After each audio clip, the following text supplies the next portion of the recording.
Aloha. This is Anna Covert, broadcasting to you from my battle station here on the beautiful island of Oahu. This week on the Covert Code, the topic is the future of clean water. And I'm pleased to introduce Jeff Szur, the Chief Operating Officer of Altitude Water. I first had the opportunity to meet Jeff at a recent renewable conference in Oahu and was blown away by his revolutionary technology, passion for renewable energy, and his commitment to providing clean water solutions in the face of adversity, as well as his impressive list of nonprofits that he works with worldwide. Thank you for being here with us today, Jeff. To get the party started, can you tell us a little bit about what atmospheric water generation is?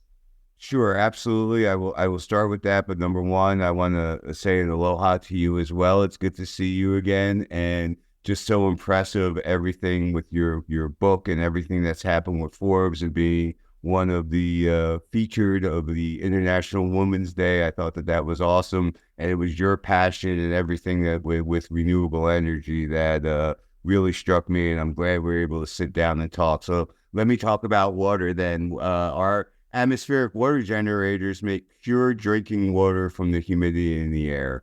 And the important thing is 99, as you and I were talking, 99% of our water comes from groundwater, right? From ground sources, whether it's lakes, aquifers, rivers, and the aquifers in Hawaii is very important. It's just like everything being on that island is such an ecological mix, right? You have to make sure you're not draining something too much, because then all of a sudden you get saltwater intrusion. Nature abhors a vacuum.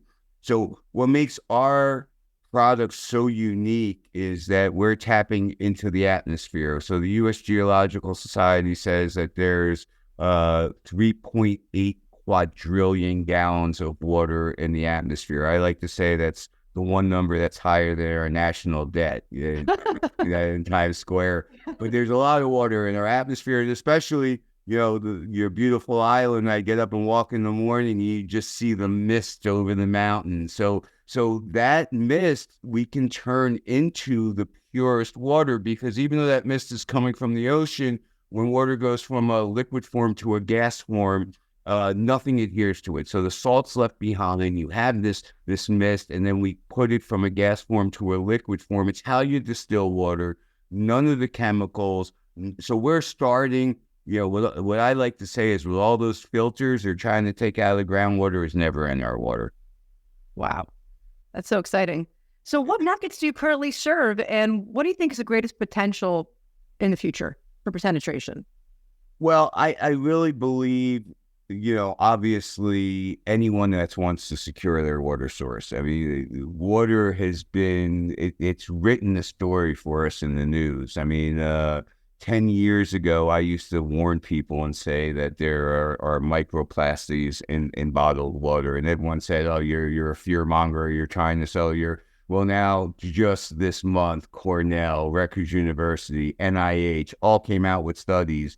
And I keep preaching it, and I say, well, I don't have to be a rocket scientist. When I'm going out, I can buy a case of water, and I can put it out in the sun for a week, sealed. No one touches the seal, and the TDS is going to go from 150 to 350. Well, I'm not that smart to know, but I know that the only thing that's touching the water is plastic, because it's sealed. So the home, the people that are buying plastic bottles and carrying them, and the carbon footprint of what it takes to deliver that case of water in truckloads to the store, sitting out there, warehouse.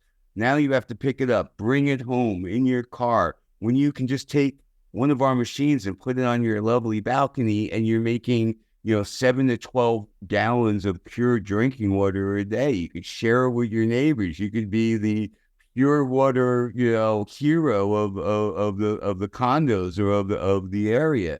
But so that's important. But what really excites us is the disaster relief and the humanitarian, because when you go to Africa, and we were working with Jean-Philippe Gotcha Foundation, a wonderful foundation in Cameroon that has been operating for 25 years, puts so many programs together to help so many villages.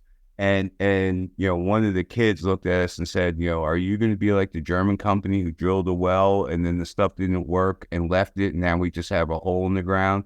This is a kid whose 15-year-old brother died of a water related disease, and so something like that, when you can effectuate change, and again, I keep saying there's two different types of charity, right? There's just regular charity. You could be share and donate $1 million of bottled water to Flint, Michigan. The bottom line is, in a week, that water's gone. You've left an ecological nightmare of $1 million worth of plastic bottles.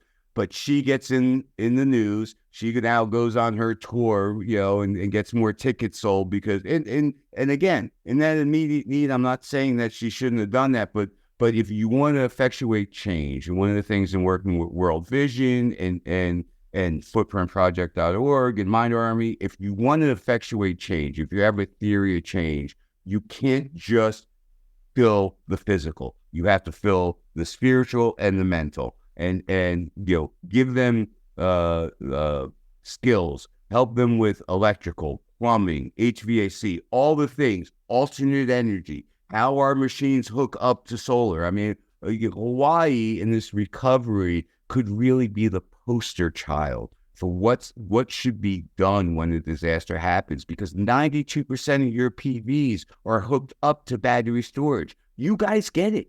So you really should be the poster child. We really should be working together in that area to provide water, communication, and programs to train the next generation. That's the stuff that excites me. Everyone should have it. People should go on my website and buy it. But that doesn't effectuate change. I love that we can work together to do this. I know I talk a lot and get excited. So, well, how long does a machine?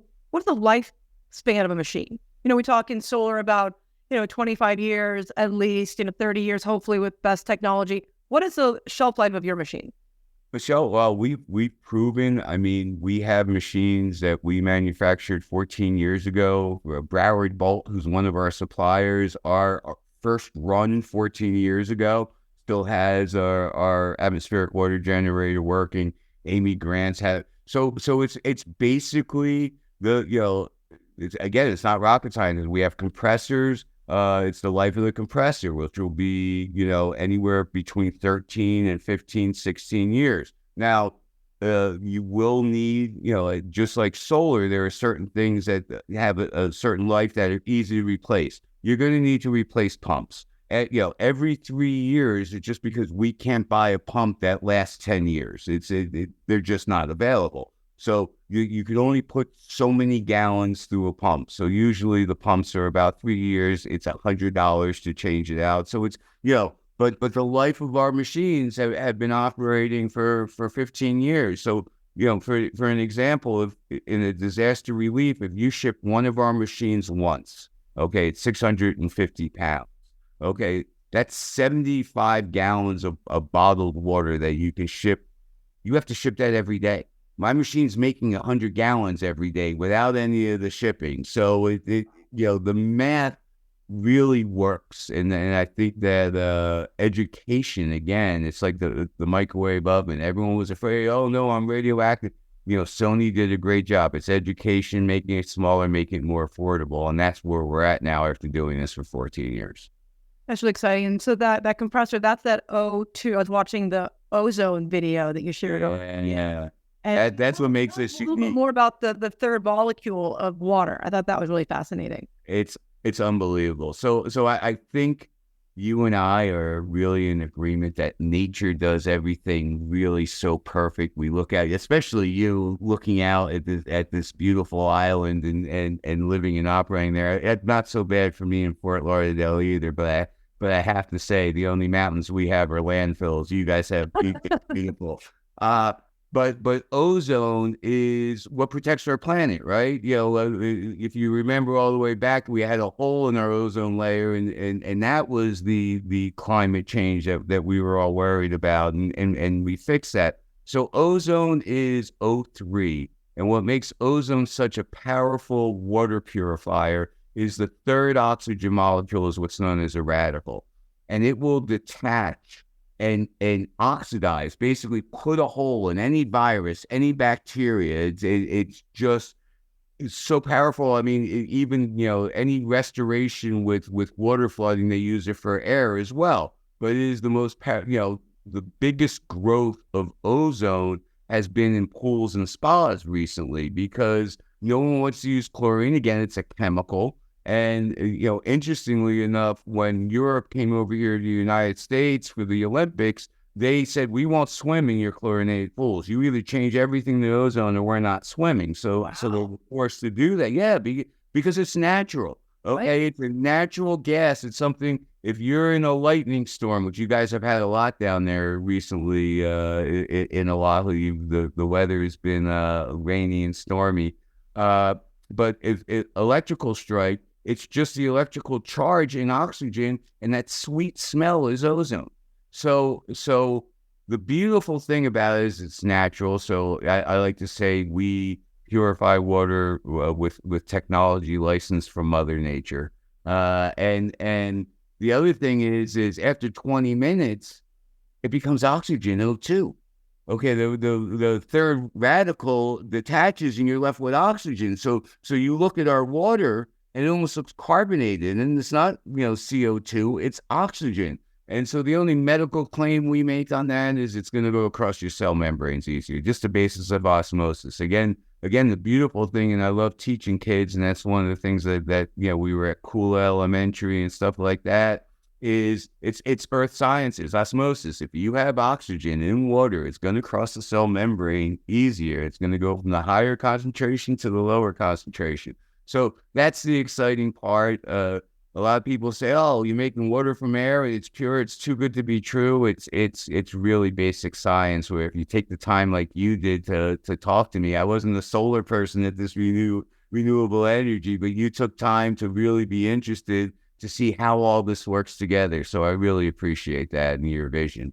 Yeah, well, thank you. And then I think also, I know a lot of people talk about like minerals. Oh, well, they need minerals, but your machine also, you put minerals into the water, right? Isn't that true? Correct. So we're starting with the purest water. And as I said, if there's no bacteria chemicals or PFAS chemicals or anything like that, there's no minerals in it either. So a lot of people don't like drinking distilled water. And again, there's some that want to, and there's some that don't. We say, hey, give the customer what they want. So we put a mineral filter on. So one of our filters is actually putting stuff into the water, and it's calcium and magnesium and some other minerals that are important. We can put whatever minerals that they want, but our standard is one that we manufacture with calcium, magnesium, and some other phosphates that are important. And what it does is it raises, so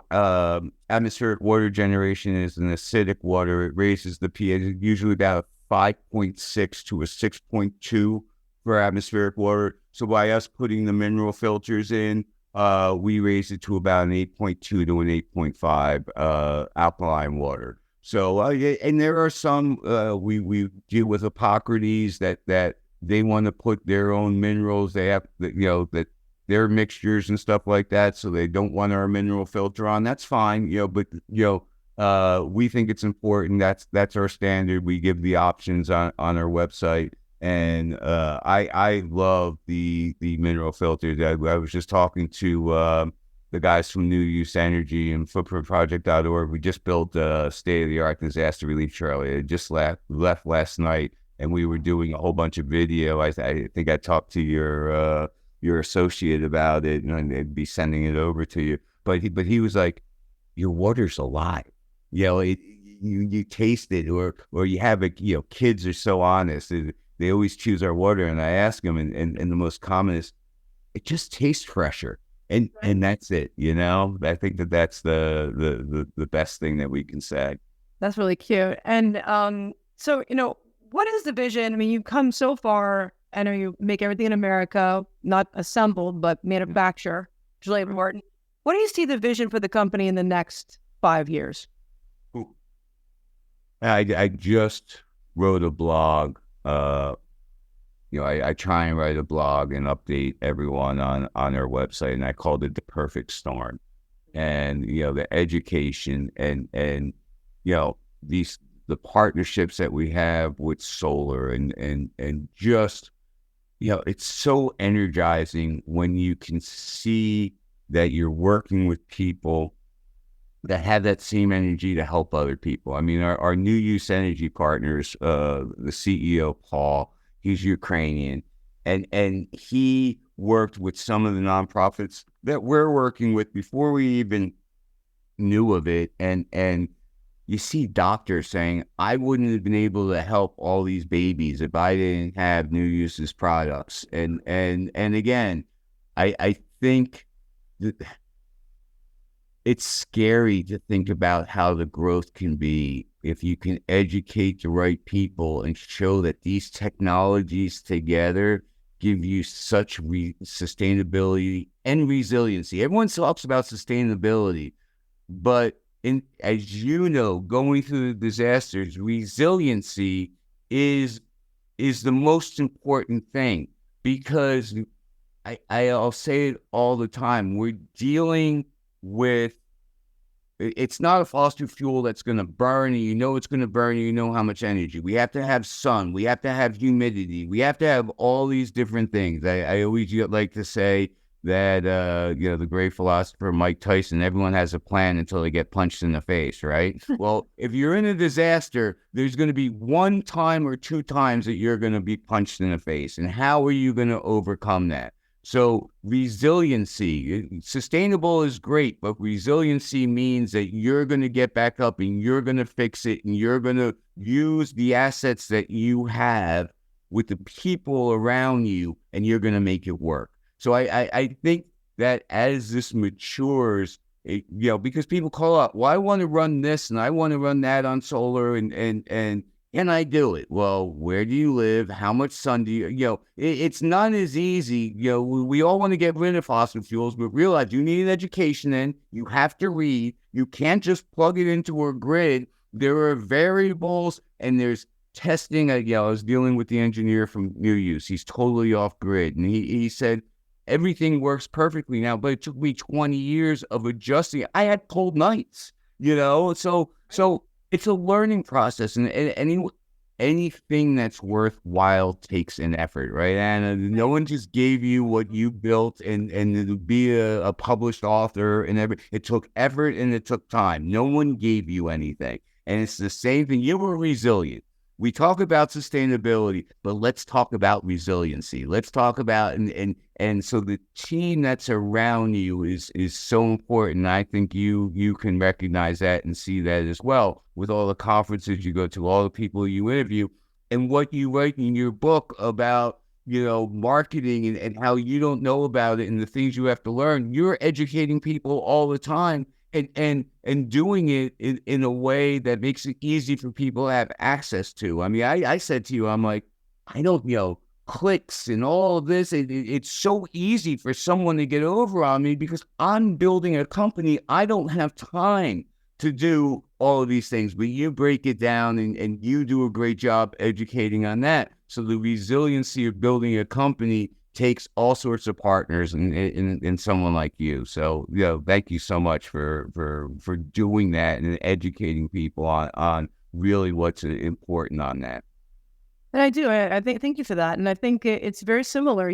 That we talk about how to spot a fraud a lot, right? And I think it's also of how to assess your choices. Like, to come back to your point. So here there is a crisis, and now we have a donor, and they want to help, but are they helping in the right way, right? Exactly. And not the kind of help we want, right? And while it might seem like a good decision at the beginning, what it can turn out to be is, poor decision making, because now, to your point, you have all these bottles, or you're, now when the press is off of this crisis, well, where's the support then?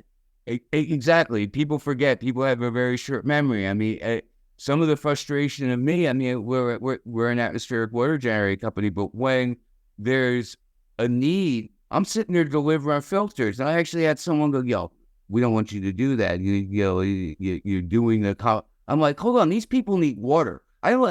Our machines, we have two machines down there. We now have 30 machines. It's not going to meet all the needs. Are you really serious? That's not what this is about. So it is. Again, after the disaster happens, everyone comes together. It comes back to, how do I make money? How do I break things down? And so your part, it does get frustrating. It does, because you're like, man, I just want to help, So there are things that again, being resilient, having the right people around you, having the fortitude to take the punches and the arrows. That's what it's all about, right? I think it is. And I think another thing about, the consumer, what do they really know about water, the water they're drinking, and while we test for lead, there are so many other things that could be in the water. And, while I think energy is right on the forefront because your utility bill is going up so quick, people rarely talk about their water bill. What are your thoughts about where that's going? Well, you look at Philadelphia right now. I mean, it's going through the roof, but you bring up such a great point. Do you realize that the EPA hasn't put a new chemical for standardized testing on their list for 20 years? They're all on 5 years. We're going to wait and see. I'll give you a perfect example. I was at the community at Kula Elementary for the Army Corps of Engineers, FEMA. Everyone was letting the people know about getting back in the houses. And there was a big debate going back and forth about all the air testing regarding the lithium, because, right, we have all these EV cars now and the fires burned it and lithium is in the air, and they weren't letting people back in the houses. Again, people are saying, you were right there. I want to get back in my house. Well, the lithium level is so, I knew the answer. So I raised my hand in the back and I said, by the way, what was the testing for lithium in the water? And they go, well, we don't test it for the water.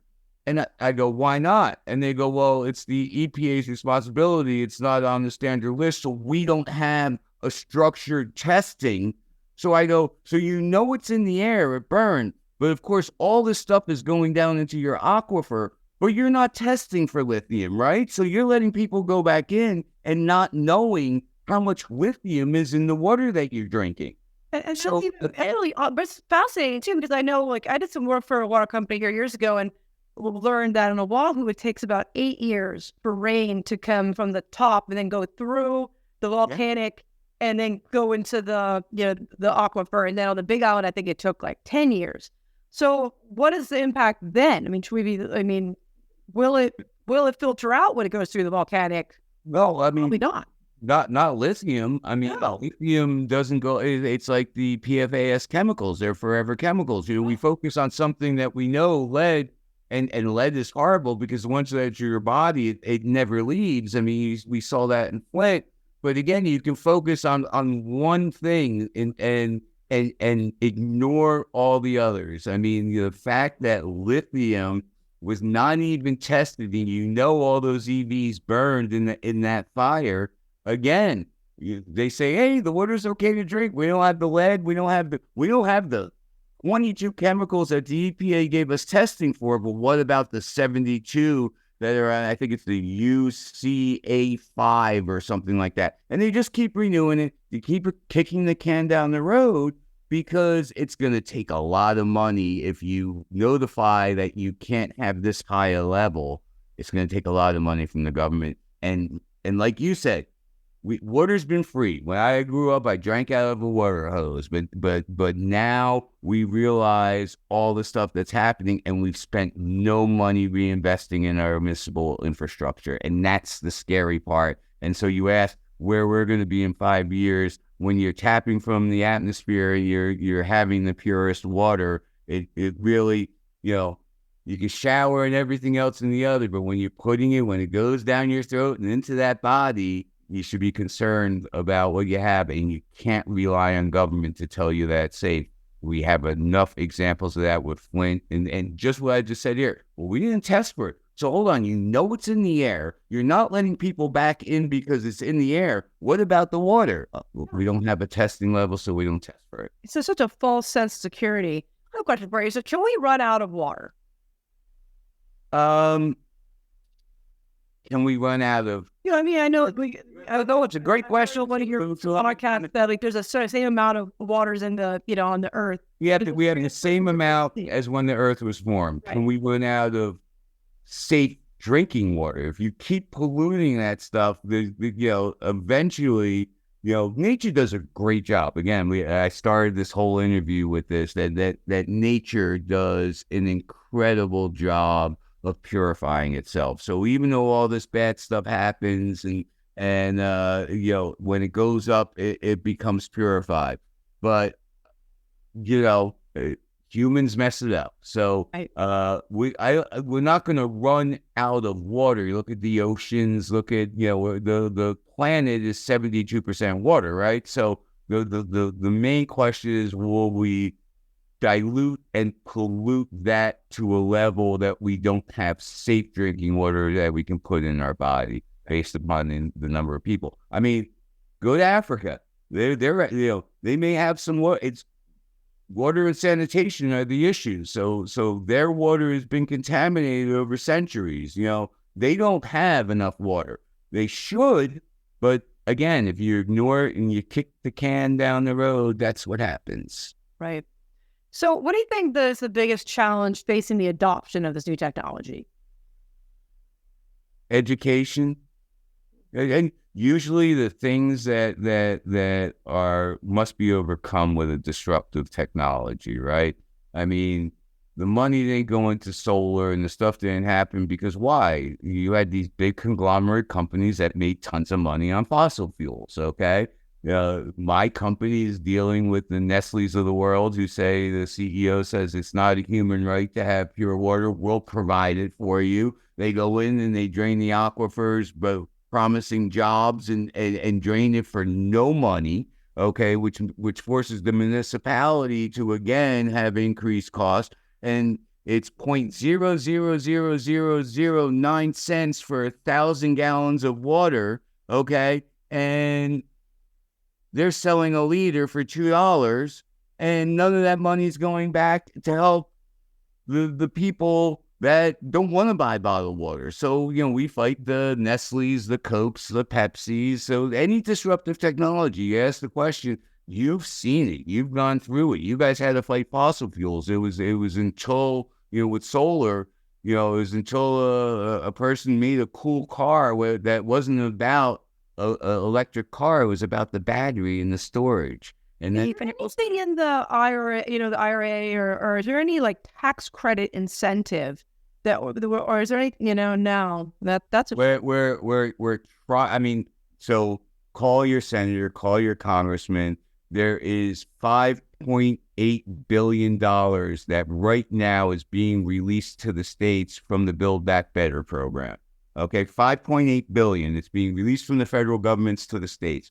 Why wouldn't you have a 30% like solar, tax credit for atmospheric water generators so people could? So absolutely, let's get the word out on that. That's part of what needs to happen. What happened in the industry that you basically cover, and I love that you love to see that the water and the solar go hand in hand. It's so biter, Yeah, absolutely. So that is one of the things that I stress. I ask people to join us on our website as a water warrior, so we can give out the number one, some of that of what to call your congressman, but also some of that is cleanups here, beach cleanups here, river cleanups here. Let people know how they can get involved because listen, we. Individually, I'm sitting here in Florida, you're sitting in Hawaii. We can do the best we can, but we can't change the world.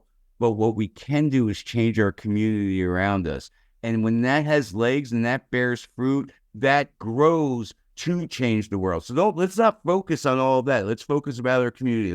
Let's get out there and say to our representatives who need our vote to get in there. I think we forget that sometimes. They need our vote. It's crazy the way politics is gone. I'm not even going to get into that, but be active. Don't just complain about it. The mouth that complains about 50 things that they don't like prevents defeat from changing one of them, right? So go out there, be active, stop complaining about it, do something about it. Call them up. Why aren't we getting credits for producing our own water? We're taking stress off of the municipal system that you've got to rebuild and put money in. If all of us do this, we're going to take the stress out of drinking water and give you time to raise the rates adequately, or take some more of the money, that the $5.8 billion, and start working on the system. But why do we get it for energy and not for water? Right, and then there's so many other things they can use that water for, like, watering plants and, the whole agriculture. We get into ozone and how ozone water is great for hydroponics, and how so like you said, you asked where we could be in the next 5 years. There's so many benefits. That's a whole nother podcast that we would have fun with. But you asked absolutely the right question. And then, so where is the partnership? Where do you see the alignment with solar, for a homeowner? I know in commercial, but how can it, what do you see as a way to create? It's unbelievable. I'm wondering why when we don't a bundle. So before I know I got on a little late. I was on with my website. So we had announced a partnership with New Use Energy through introductions from footprintproject.org, Will and Jamie, who you met down at the conferences. Just such a fabulous nonprofit that has been providing solar trailers since Katrina and Puerto Rico. And I met them in Maui before we got down there.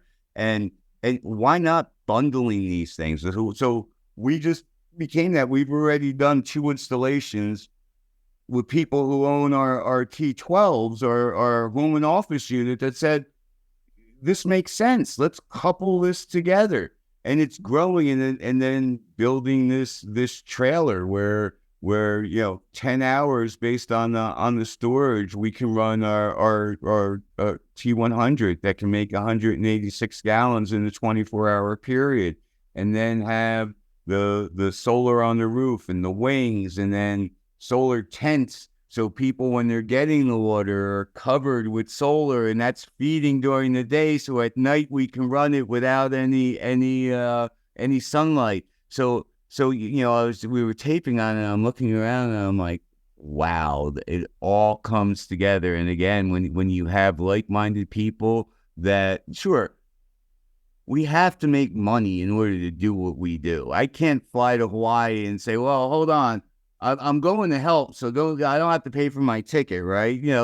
It's okay to do good and do well at the same time. And I think that's as long as you're taking what the people are giving you and reinvesting in the community, then the growth is expansive. And then you're really talking about resiliency and a power that will just continue.